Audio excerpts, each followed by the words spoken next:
Welcome to the Rugby Obsession Deep Dive. Don't forget to subscribe to the Rugby Obsession YouTube channel and newsletter from the link in the description.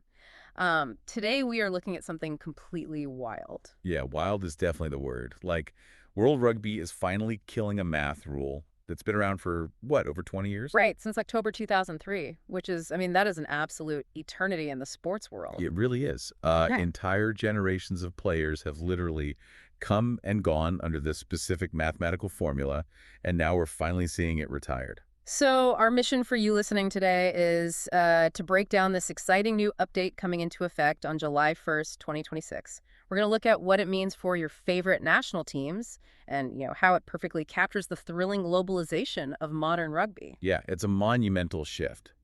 But to understand why this update is so brilliant, you first need to really understand the old math. Specifically, this concept of home weighting, right? The Mhm. three-point advantage that is being thrown out for both the men's and women's games. Exactly. Historically, the home weighting system gave a host team an automatic 3 extra rating points for calculation purposes. Wait, I need to stop you there because, on the surface, that actually sounds like a massive benefit. 3 extra points sounds like a reward. Right, it sounds great, but it wasn't. It effectively canceled out the natural advantage of playing at home. So it actually hurt them. Totally. Because the world rankings operate on a zero-sum exchange system, right? Mm. The points one team gains are exactly the points the other team loses. Oh, I see. So if you have this built-in 3-point advantage, the system expects you to win, which meant that winning at home often had a much smaller impact on a team's rankings than pulling off a win away. Which is brutal. It's like a golf handicap. You get this built-in head start on paper, but it actually ends up penalizing you if you win in your own backyard. Isn't stripping away this artificial handicap a massive win for, pure competitive clarity? Oh, absolutely. I enthusiastically agree with that. Removing this weighting just makes the rankings a truer reflection of raw performance.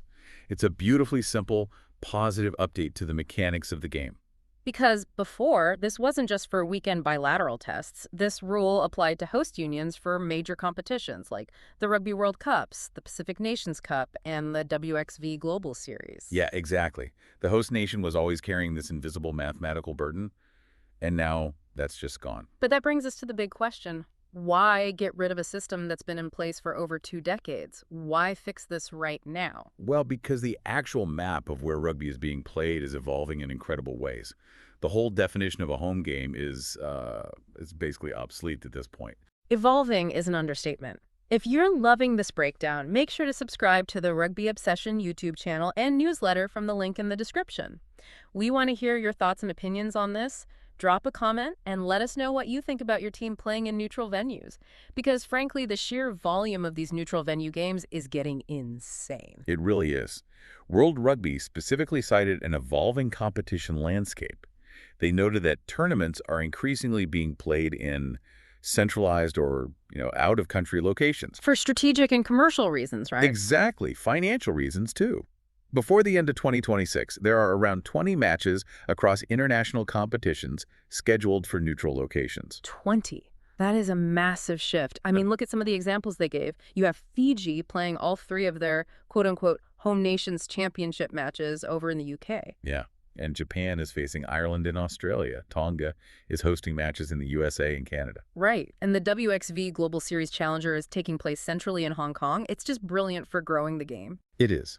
But under the old rules, one of those teams still had to be designated the home team on paper, which means they get that 3-point penalty in the calculations. Oh, man.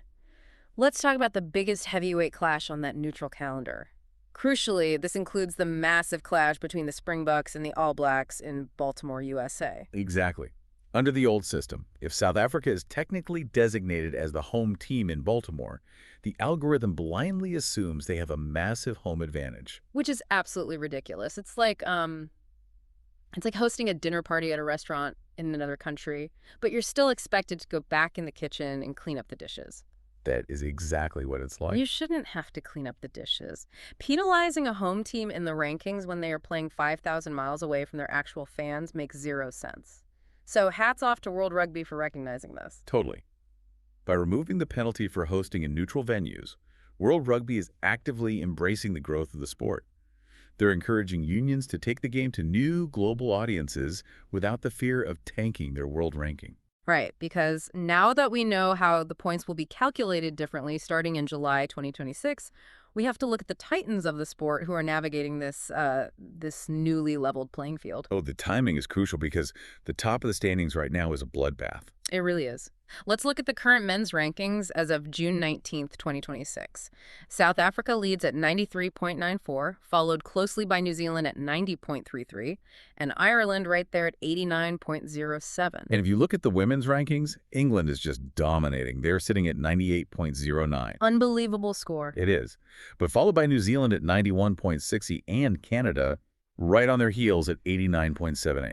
So, given how tight the margins are, I mean, like the 3-point difference between the Springboks and All Blacks, could this mathematical tweak lead to way more volatility and excitement in the top 10 rankings? Won't every single test match carry even more weight now? It definitely will. Without that home weighting artificially suppressing the points exchange, this is going to make every test match a purer contest for points. I love that.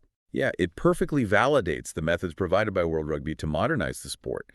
It ensures that fans, everyone listening right now, get a ranking system that accurately reflects the absolute best teams in the world at any given moment. Exactly. No artificial handicaps, just pure performance on the pitch, which is exactly what we want.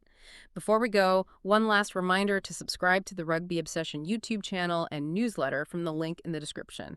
We love reading your comments, so keep sharing your thoughts on these massive changes. And, it leaves us with a really fascinating thought to ponder. If home advantage is no longer mathematically penalized in the rankings, and these neutral venues are proving so popular. Are we going to see top-tier national teams start taking even bigger risks? Right. Like, could your favorite team's home season soon become a spectacular globe-trotting world tour every single year? It's totally possible. The map is completely open now. Thank you for listening to the Rugby Obsession Deep Dive, and we'll look forward to you listening to our next episode.